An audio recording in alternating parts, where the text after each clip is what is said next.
Well, I mean, I don't know, what is art? Glad you put it that way. What is art anyway? You know, I mean, it's a new term, really. Yeah, relatively. It's you know, I think that we need to go a little bit beyond that and think about ourselves as, like, I think of myself as a sound practitioner.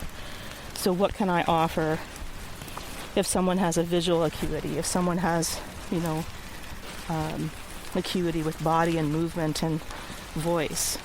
You know, what is it that we can do in our communities to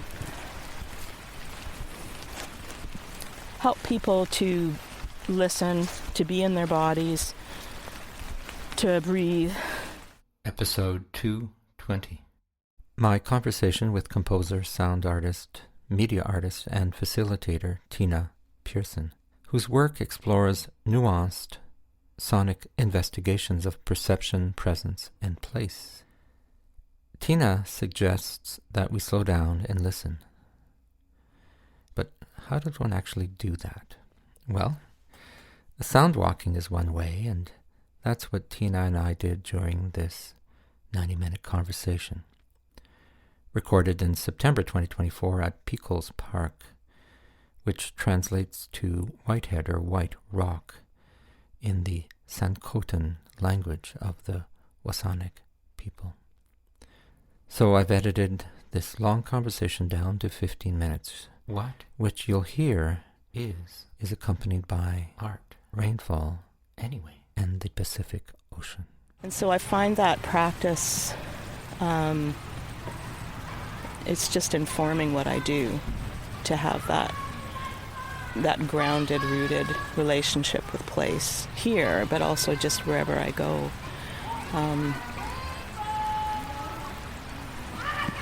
As a way to maybe contemplate being more of service rather than taking. I think it's you know, compelling to think about taking sounds or taking experiences from here and taking them out and then into the digital world or a gallery space, you know. And I'm you know, I like to do that. I'm also thinking, how does that benefit this tree right here that we're standing in front of? Is there any reciprocity in me being here and taking that experience with this tree, the cedar tree here, that fir tree there, the canopy, the different little creatures that are here? And I think that we were talking earlier about that, what was it, the Hospice for Modernity. Hospicing Modernity. Hospicing Modernity. By Vanessa Andreotti, yeah. Yeah, I mean, that's beautiful, and I so much agree with that kind of, I think what they're saying, tearing it apart. Yeah, decolonization. Yeah, tearing it apart. I hesitate to use these terms sometimes, because then we kind of get into this, oh, I know what that means, and then we're not actually really thinking about it. But that untethering from just the depth. I mean, it took hundreds of years for us to get to this place that we're really fucking up. Mm-hmm. And so much disruption, you know, like I mentioned, I'm a first generation. My ancestry is all very northern Scandinavia, northern Poland, Russia, Belarus. And so I'm a first generation North American, first generation English speaker, first generation city dweller, first generation post-secondary education. You know, and I think that there are so many different backgrounds and ways that we have come here, that we're coming into this place, like how we know each other, that I think that's just really important. Beyond the, I'm a whatever those credentials are that we tend to use when we're applying for grants. Right? So that's, I think I've been focusing more on those thoughts as I do any kind of work. And I've been finding that to be, it's really the place where I feel it's a lot more comfortable. You know, sort of evolving my thinking about all of this a lot. And, you know, I mean, one of the biggest gifts you can give someone is to really, truly, deeply listen to them. and similarly to a place. But I also, more like, we're in a place like this, the gift of being able to listen to. You know, it's a gift that we can be here attending with and listening with this place. So not so much a listening to, a listening with, as this place is listening with us listening. Well, the notion of being listened to is relatively new to me, even though I've been listening all my life. It's only the last few years I go, okay, of course they're listening to me, and I'm making all this racket, or I'm being disrespectful in certain spaces. So you learn. You learn, yes. Yeah, and I think that. I mean, I was thinking the other day about the din of talking. I was in I can't remember what it was. It was some forum, focus group on art and climate, and thinking about this din of how do we mitigate our actions, our impact, and I was really wishing for, pining for, more of a listening,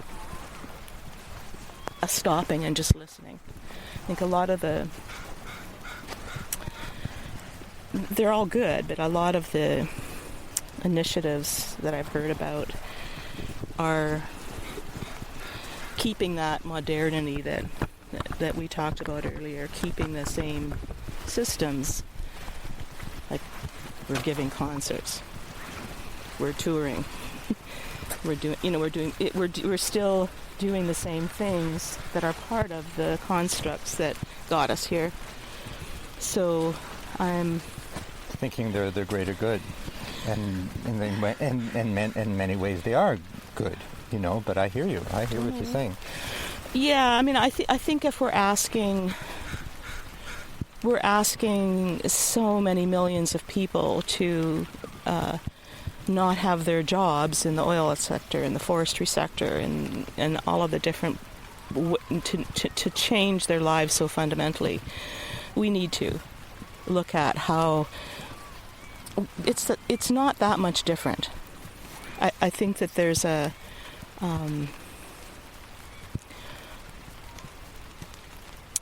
I believe there's a need to just pause and just look at how we got here and think about, are there ways that my practice and the context in which I practice might be doing harm? If is where I'm putting my body supporting something that is part of the same construct. It might not be, it might not be cutting down the tree. It might not be, but it's part of the same mind. It's the mind that's the problem. It's the construct of how we've got here that's the problem, not the actual things as much, right? Mm-hmm. So how can we as artists, we're not inventing solar batteries, we're not doing those things, but how can we in our communities, where we are, in our places, listen with the places and think about how we might be of benefit in those places in ways that go beyond the construct of, say, the concert. There's so many ways that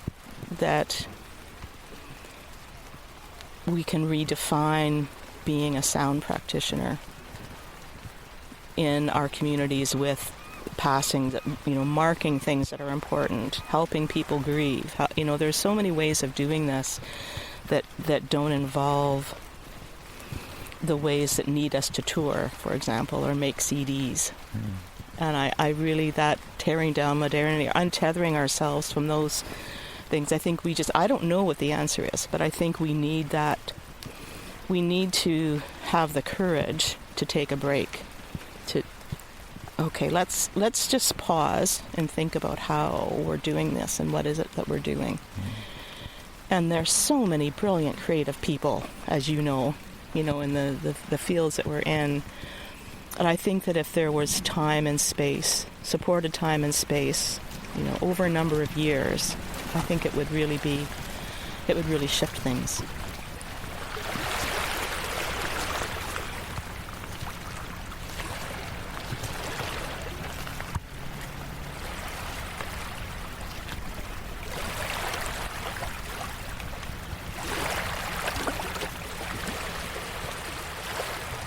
Even with the practices that I've done, with deep listening practices, with sound walks, the work, all the different kinds of works that a lot of us have done, there are so many ways of attending and listening to place and to each part of the place. And so when I come here, I always do some kind of listening practice in that way, where I'm sensing the ground. I'm sensing the ancestries of all of the trees in the place, all of the vegetation of the place, going through generations, ancestries of people, the residues of ways of listening here, the residues of my own blood ancestry and DNA and what I'm bringing to listening, that might be filtering all of that. And so I find that practice, it's just informing what I do to have that grounded, rooted relationship with place here, but also just wherever I go.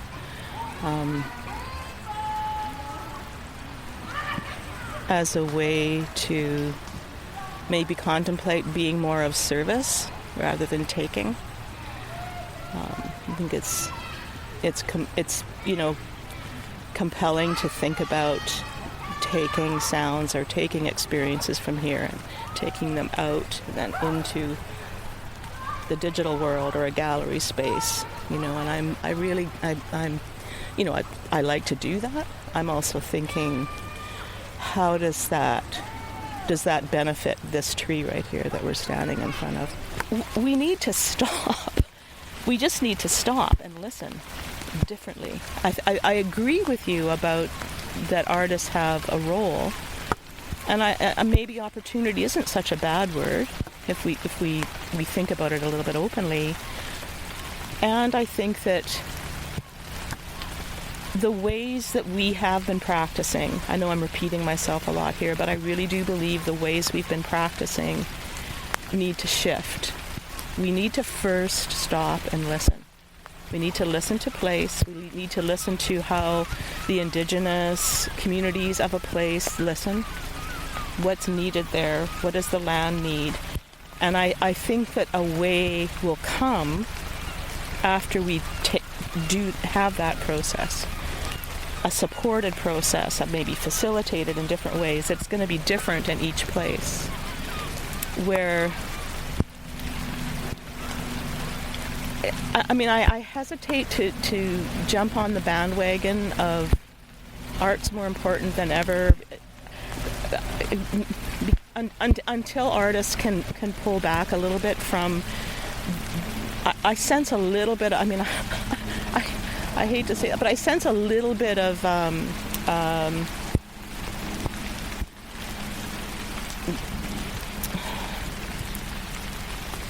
kind of a privilege of we're artists and we should be supported.